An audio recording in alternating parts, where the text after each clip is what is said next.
આ સુરતની ઘટના છે અને ધ્યાનથી સાંભળજો અને બીજા લોકોને પણ સંભળાવજો. થોડા દિવસ પહેલા ઇંગ્લિશ મીડિયમ શાળામાં બોલાવવામાં આવેલ એક મીટિંગમાં ત્યાંના પ્રિન્સિપલની એક ફરિયાદ એ હતી કે એક બાળક રાહુલ વાલી મીટિંગમાં ક્યારેય પોતાની માતાને શાળાએ લાવતો નથી અને એની માતા પણ ક્યારેય વાલી મીટિંગમાં આવતી નથી.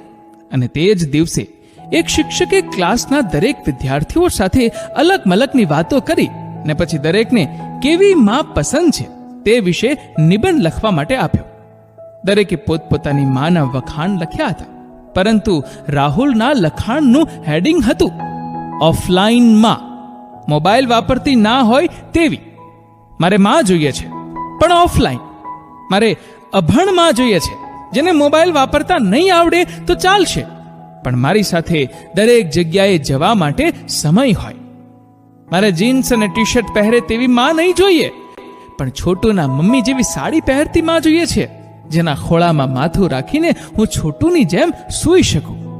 મારે માં તો જોઈએ છે પણ ઓફલાઈન, જેને મારા માટે અને પપ્પા માટે તેના મોબાઈલ કરતા વધારે સમય હોય.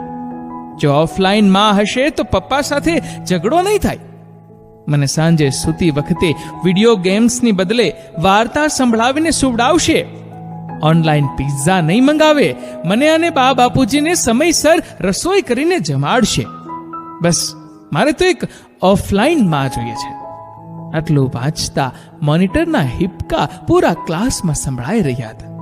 દરેક વિદ્યાર્થીની આંખોમાં ગંગા જમના વહેતી હતી.